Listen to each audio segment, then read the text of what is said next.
Episode 259, one episode away from 260, and the final episode of this version of A Thousand Tiny Steps. I just had a meeting with my editor a few days ago, and we talked about a lot of things, obviously. We also talked about how to end the podcast and how to leave it. And his suggestion was to just be, look, it's over, goodbye, see ya, and not to leave people hanging. But I'm not a black and white person at all. So much of life exists in the gray, and I don't know that this is goodbye forever. And I'm not sure that not acknowledging that I may or may not come back is leaving people hanging. People who want definitive answers will definitely feel left hanging. But my hunch is that most of the people that listen again and again to this podcast understand the fluidity of life and how it flows, and that life doesn't always give us what we want in neat little packages. Not that that's what my editor was asking for, but I understand the different ways to say goodbye. 700 Sundays is one of my favorite movies. Y'all should watch it. It's Billy Crystal just talking about his life growing up outside of New York City and his relatives and the chaos of his family. He never said goodbye to his mother. It was always, I'll see you when I see you, which I love because it means you intend to see one another again. You're just not nailing down when. So I think when I record the next episode and I have my 50 million ways to say goodbye, that will be one of them. I also have a strong affinity to that movie because I watched it on Easter Sunday. I think it was 2014. I believe it was 2 years before Molly died, although maybe the year. But we had a really wonderful Easter Sunday that year. As usual, things weren't going well. We were fighting all the time and that sort of thing. But Kenny and I just watched the movie. It was like a 2.5-hour movie. It was really, really good. It was just a nice memory for us. 259. What am I going to talk about today? Well, I just recently recorded an episode about an interview I gave to a woman working on a project for her psych degree, and how I realized that I had this pattern of, in each decade, I had like a something big happen at the 5-year mark that solidified or defined the decade, that I went into each decade of my life one way and came out completely different. And I ended it by worrying about the fact that going into my 60s, yes, Molly's dead. I turned 60, it was 8 years. That will never, ever be okay or get better. But I have Jack, this new baby, and when I turned 60, he was 3. Here I am now, 3 years into my 60s, so I'm still early on. I started this decade relatively stable, so to speak, in the thick of the podcast. When I look at that pattern, and I look at the 10 years, the decade that has gone by since Molly's death, I see the 5-year mark as being relevant again. These chunks of 5 years that we seem to think are so important. When we were deciding what to do with Molly and knowing that we would have to unplug her, that she would never wake up, the doctor there with the gray beard told us to give ourselves 5 years. And so when I look at the first 5 years of my life after Molly's death, 2 of them are lost in obliterated drug use, sporadic visits with Roy, sometimes 2 or 3 day visits, sometimes 2 or 3 hour visits, never ever really separate from him, living on the living room floor, getting high all the time with the guy that I call Doug in this podcast, and really just struggling to make sense of a world that made no sense. It was a horrible time. And then came the idea that I'm supposed to have this baby, and so the next 3 years really were about Rachel and the kidney transplant and having my mouth fixed and then the brain tumors and getting through all that and then trying to have Jack. Jack was born in March of 2021, 5 years, just under 5 years after Molly died, that 5-year mark where the doctor said things might twist. So those 5 years were truly spent buried in grief and this crazy, strange idea I should have a baby. Then we get to year 5 to 6, 7, 8, 9, 10, were filled with Jack. But I had a terrible, terrible bout with postpartum depression and anger. I had a horrible, horrible ending experience with Roy where he actually got Amy to perjure herself to a judge saying how scared she was of me in a restraining order hearing, which I have the recording of. I've not yet been able to listen to it. I will, though. I don't know how I survived that summer, and what got me through it was beginning a podcast, turning all my focus onto Jack. So it's been 5 years. The same amount of time has passed since my death with my friendship with Roy and as had passed at the time of Jack's birth with Molly's death. These 5-year chunks of time. From year 2016 to 21, there were certain things when I think about how I grieved that I'd like to share because they're nuanced, they're unique and different. And when I meet new moms that have lost their babies or their toddlers or their teenagers or their adult children or whomever, we all have our things that we can and can't do. And so for me, one of the first things I could not do was spend a significant amount of time in either bathroom in my house. I had gone into labor with Molly in the shower downstairs, and that specific shower no longer exists. She had spent the last night of her life in our house on the floor of the upstairs bathroom. I couldn't go into either place. Showering at home was an impossibility. I hosed off in the driveway until it became too cold, and then I just went to the Y and showered at the Y for a long time, a good 8 to 10 months after her death, maybe even a year. Too many connections, too difficult. I also hated showering. I just didn't care. My hair was a mess. I didn't care. I put powder on. I put deodorant on. The only thing that would really make me bathe is when Gracie, who I shared the living room floor with, would say, "Mommy, you really smell." And then I would shower because I didn't want her to suffer. Another thing that's been nuanced with me is throwing away anything I find that has a date on it prior to her death. So receipts, tickets to shows or things, I don't know, journals, and anything that has a date on it, a piece of paper from school that existed prior to her death, I have not been able to get rid of. I have boxes everywhere. I have a folder. We have junk drawers. It's just impossible for me to give the things away. I look at it and I think to myself, when this item was created, Molly was alive. And it's hard for me to let it go. Does a receipt have any intrinsic value? Of course not. But to me it did. It did, and it does. Not so much. I'm able to throw some of these things away now. I'll say a goodbye. I'm better at it. Another thing is underwear. I have bought exactly 3 new pairs of underwear since Molly died. I'm talking 10 years. Most of my underwear is falling apart. But I remember shortly before she died, the girls were, really getting into being teenagers, and we'd go underwear shopping or bra shopping and this and that. And we did a lot of, sports bra style and all that kind of stuff. And so they would get their little sizes and I'd get adult sizes. And we just had a lot. They weren't even the same style, but it was bought at the same time. And so I have underpants that I can't get rid of. I have a million memories wearing them. I have these mermaid underpants that evoke a lot of Roy memories, not anything weird, just that I remembered that I had them when I would go and spend time there. And he made a comment once about, it says mermaid on your ass, which was funny. I look at them and they connect me to a tangible memory that I fear if I throw them away, I won't just have that memory pop up. It's amazing how much we forget. So many memories I forget. Even just memories, my friend Kathleen came to visit and she had 3 or 4 memories that I did not have any recollection of, 0. And they were huge memories for her. How could I not remember? And I just looked at her like I don't know. So with Molly, when I don't have a future Molly to remind me of any of these things, I think that's why I get so panicky. But underwear. I have bought 3 new pairs and I think I'll continue to buy new ones. I don't know if that means I'll get rid of the old ones, but maybe I won't wear them so much.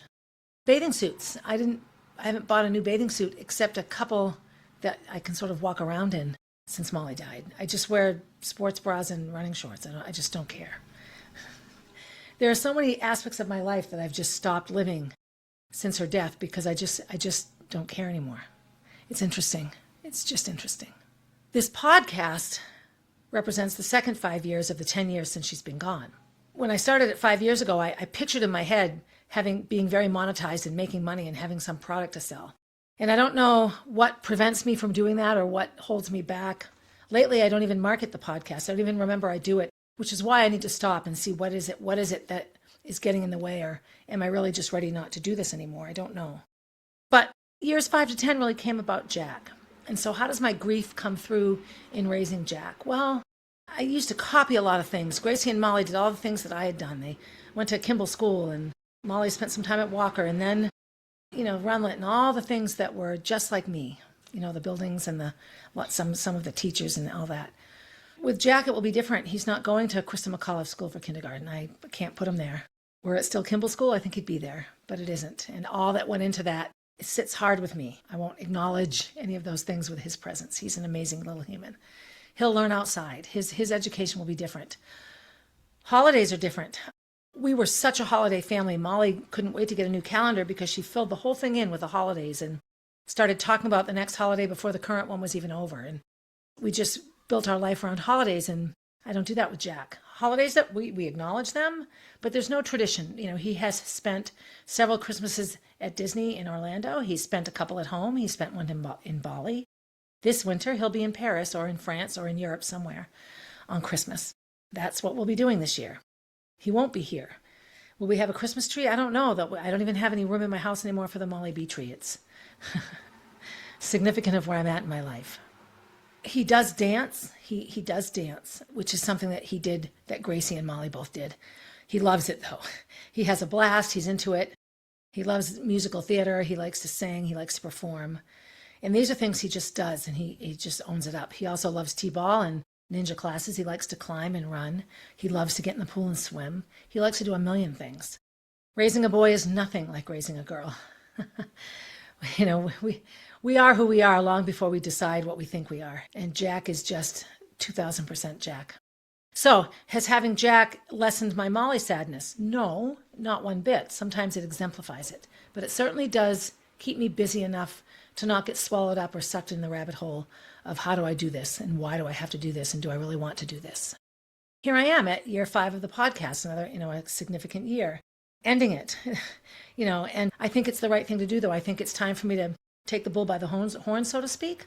I think if I'm going to do a podcast, if I have more ownership in it, I might be more willing to put more effort into making sure people listen. I've been practicing this on my book, Motherland. So before I get ahead of myself, years 0 to 5 were all about Molly and Gracie and Kenny and our nuclear family and how falling apart we were, with that continued safety net of Roy and his connection to me and his willingness. He wanted me in his life as much as I wanted him in mine. That's pretty apparent, regardless of what either one of us say. Years 5 to 10 were really about Jack, and as they should be. And Jack is going out into the world a bit more now. He'll be in school a lot more and, about the same, and things will just be a bit different. So the next 5 years, ages 63 to 68. The next 5 years, years 10 to 15 in my life without Molly. A couple of big things are going to happen here. Year 13 is going to arrive, and when that arrives, she will have been gone as long as she was here. And then my life will truly be way more time without Molly than with her. Now, obviously, I had 40 years without her before she even showed up, but once she's here, that's very, very different. And so I'm dreading that a bit, but I can't prevent it from coming or slow it down, so I have to practice taking it out of my mind. Years 10 to 15 are going to be about me, and I often say this, and then I don't. I get disgruntled or distracted. This morning is a good example. We're heading off to the beach. I know very well it takes my family a long time to get out, so I put it all on them to get ready. Kenny's done a great job. He's made lunches. He's packing the suitcase, but I came down to let him know, and he had 50 questions that he really could answer if he just took a breath and figured them out. And so I got frustrated, and I went and showed him something, and I was going to spend about 15 minutes helping him, and I'm like, no, I'm not. Here, Kenny, here's what you need to do. I'm going to go do this podcast. You need to do this. I don't care if it frustrates you. I can't be the one that rushes in and fixes everything and tightens up all the loose ends. I'm very tired of that. But that is sometimes who I allow myself to be. And then I can use it as an excuse for my failures. That's where I have to step in. So years 10 to 15, it's going to be a bit more about Barb. And I've often made these proclamations that I've not followed through on. One of my biggest self-criticisms is that I don't follow through on anything. And once again, my fabulous editor pointed out a list of goals I had set early on in my podcast journey. And I had this list, and I had actually, to some extent, met every goal. I had started a blog and a newsletter. I had solidified the foundation and created fundraising events. We have 4 fundraising events now. I'm still broke. I'm not raising any money, but I do have the events. I did a podcast for 5 years. Most people stop after 15 to 20 episodes, and I put out every week an episode came out. Once or twice I reposted an episode, but essentially every week I was putting a podcast out for people to listen to. So that made me feel better.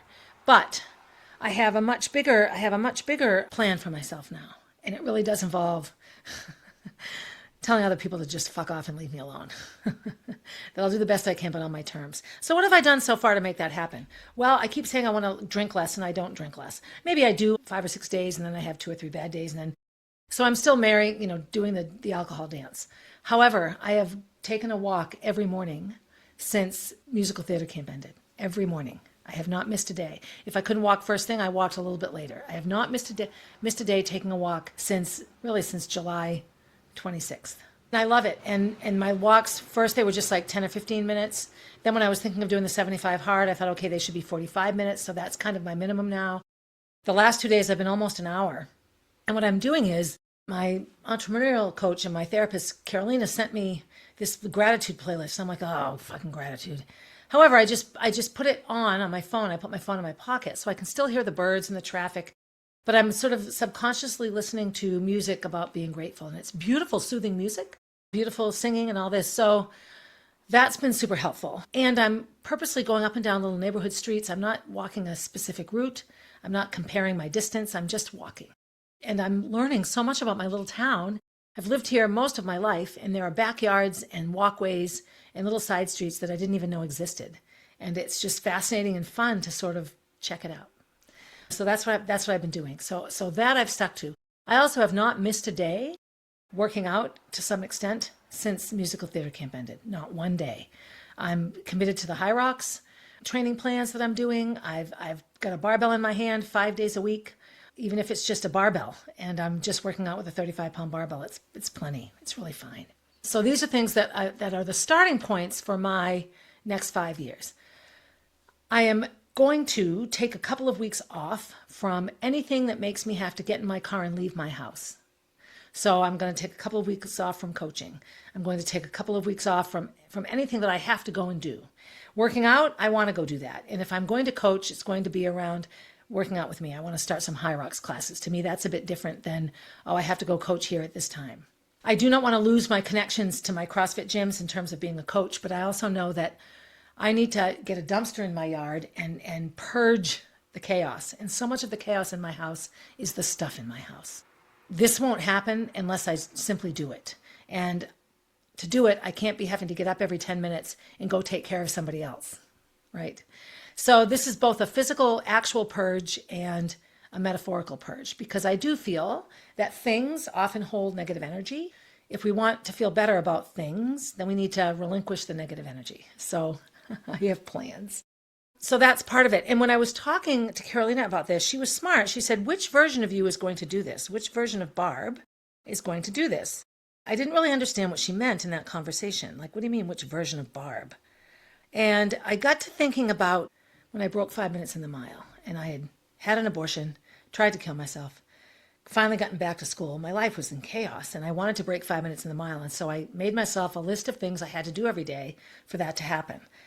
In bed by 10, no alcohol, running every day. Like I just did this whole thing and just little things, but painted the time I wanted to run on the wall. All these things I did to make sure I broke 5 minutes of the mile, which I did. So I remembered and I said, I guess I was just organized in the chaos.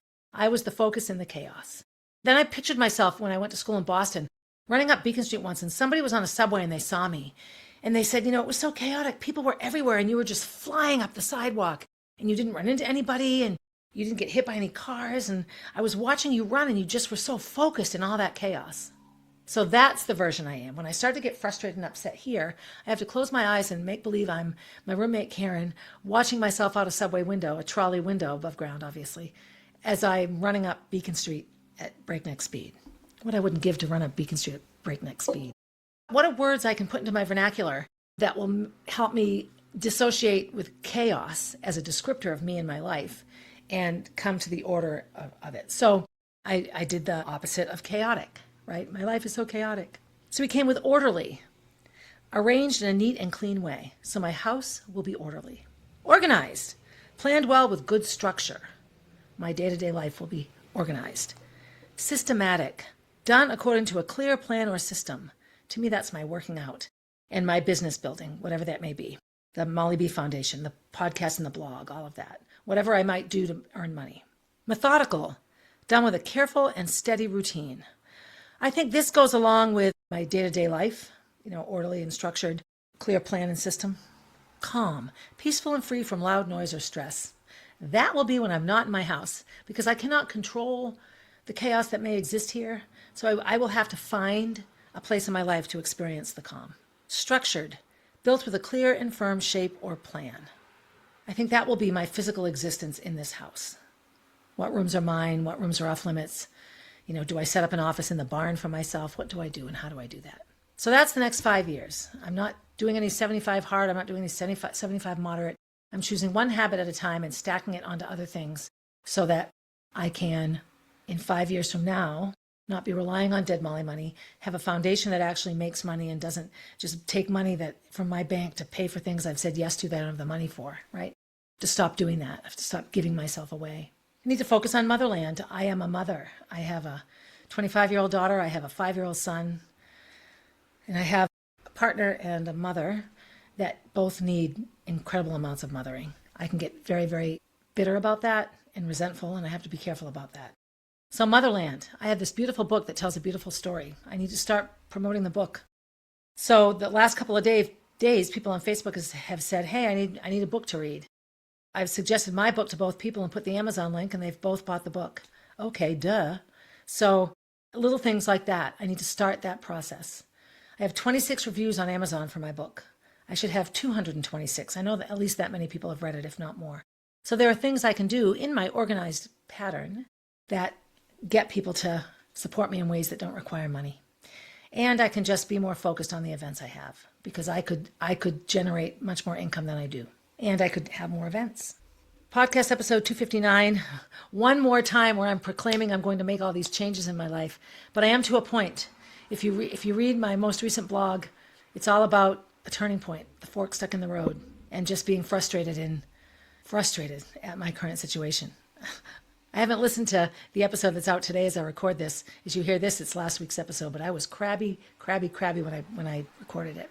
So one more episode. I think next week what you'll listen to is a bit of a summary of my podcast, things I've talked about and addressed in it, and a major plea for people to give me ideas on how and if and when to come back and what that might look like. I really do hope to make another go of this. That's my plan at the moment. So right now I'm off to the beach. It's a nice muggy day. We're going to go to the beach, sit in the sand, go in the water, have some fun with Jack and Gracie, eat unhealthy food, have cocktails. But that's what I'm going to do today, August 11th, 2026. So be good to yourself. Be good to yourself. Go for a walk in the morning. Be good to someone else. And as always, have a good day, everybody. Hey, thanks for listening and supporting the podcast. Feel free to leave a review and share my stories with your friends. Please reach out with your own stories, as I love connecting with my listeners. If you would like to get to know Molly, head over to mollybfoundation.org to see what she is all about. If you want to see what I'm up to next, you can find me on Instagram at Barb_444, on Facebook as Barb Higgins, and at my website, 1000tinysteps.com. And while you're there, sign up for my newsletter, a weekly way to find out what's up in the life of Barb Higgins.